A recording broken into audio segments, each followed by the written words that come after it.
Hello, Respawn. My name is Swordsman75, and as you may have guessed by the thumbnail and title of this video, this is another Respawn roll call video.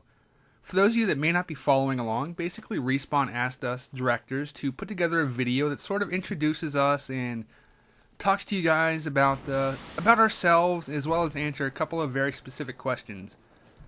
Now, despite the fact that I've been with Respawn for over a year and a half now, many of you probably don't know me. And that's okay, you know. I'm typically one of the only guys on Respawn that have posted Battlefield content really before it became profitable to try to do so, I guess. So, me, Big Mooney, a couple other guys, we were the guys all along posting the Battlefield stuff that mostly got overlooked and stuff. But we don't mind. We love our Battlefield. Now, that said, I'm really pretty much just a quiet director that mostly sticks to my own channel. Many of you guys don't know me. Heck, I bet most of the people at Machinima Respawn don't really know me. I mean, if you ask some of the people, say, hey, what do you think of Swordsman? They'll say, who? So, don't worry. If this is the first video of mine you've ever watched, don't worry. You're in good company, I'm sure. Now, let's get to some of the questions, shall we? The first one is, what is your favorite game of all time and why? That is such a hard question to answer. For actual non-FPS type favorite game all time, I'm probably going to have to say StarCraft 2. And that was a recent addition. I have had many favorites over the years, but StarCraft 2 seems to always be a game that I go back to because there's just so many things to do. It doesn't matter what your personal skill level is, what your playstyle is. There seems to always be something that you can boot up the game and have fun doing something. There's a lot of value for your money, so to say. So I guess that would be my favorite. If you wanted to throw on the qualifier of what is your favorite FPS, I would probably say Call of Duty 4, despite being more Battlefield friendly over the last few years. Okay, the next question they wanted me to ask and answer is, where do you see yourself in 5 years? 5 years is a pretty long time from now. In theory, I probably will not be posting videos anymore. That's the plan anyway. But hell or high water, I would very much like to be making a living as a writer.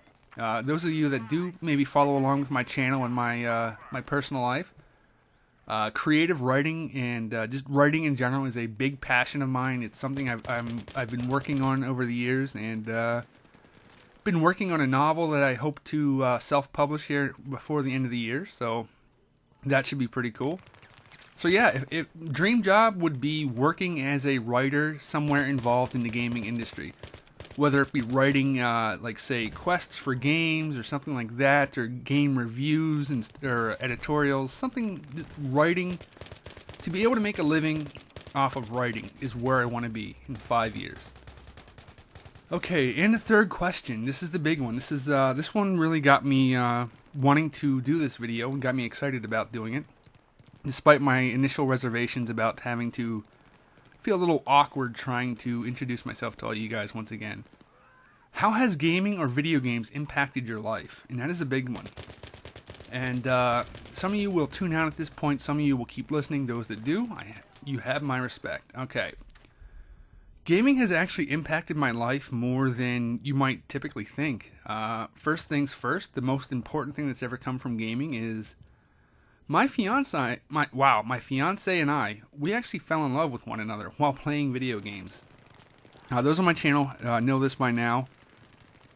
But her and I were friends before, and we used to just play video games together, from MMOs to Call of Duty 4 to other games, and it ended up being that despite our normal social interactions and stuff, we would find ourselves playing, say, Call of Duty 4 at night on the Xbox, and it was kind of funny. It didn't really wasn't expected by either of us, but yeah, I somehow tricked her into falling in love with me through video games. So that has been a pretty profound and monumental change in my life, that gaming has personally impacted me. So that is definitely a big thanks I owe to my passion for gaming and in games in general.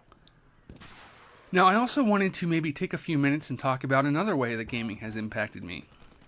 I am currently 27 years old, And back when I was a teenager, I used to suffer from severe social anxiety.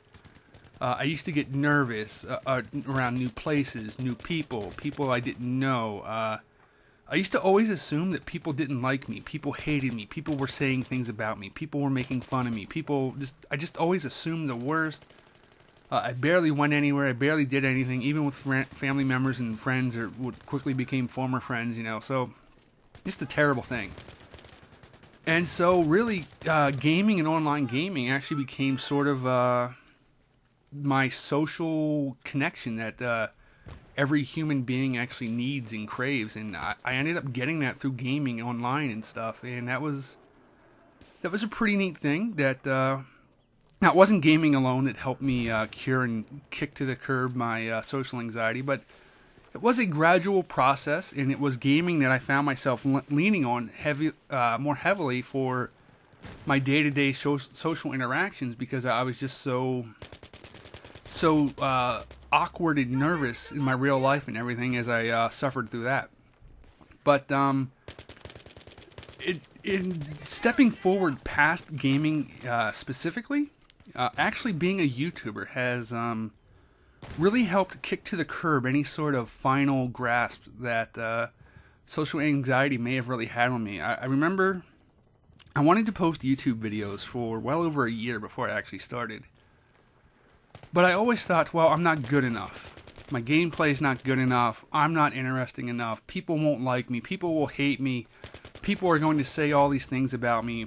And it used to scare the hell out of me, that the idea that people on the internet would be looking at myself, judging me, and really just talking so much shit about me and stuff. So it absolutely terrified me. So I kept finding and inventing excuses for why I couldn't post videos to YouTube.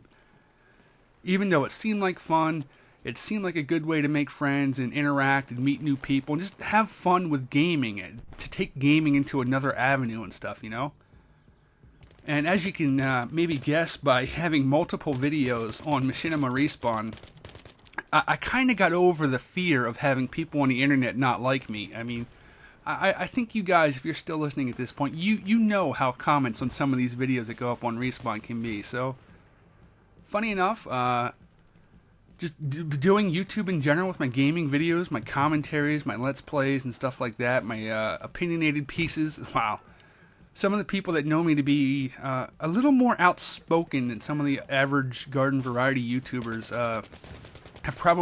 are sitting here, wait, he used to be afraid of what people thought? And I'm like, yeah, I used to be. Not so much anymore, but it was just a fun little parallel that being able to make gaming videos for YouTube and stuff and interact with people in the comments and stuff like that has really cemented in my mind that I have certainly kicked to the curb and forever beaten and conquered my social anxiety issues, because if I hadn't, I would not be sitting here right now recording this for you guys, so that way a few thousand of you guys would hopefully listen to this and maybe learn a little bit more about me, as I am just a regular guy, have fun with casual gaming and FPS stuff, and try to share my adventures with you guys. So I hope you have enjoyed this Respawn roll call. My name is Swordsman75.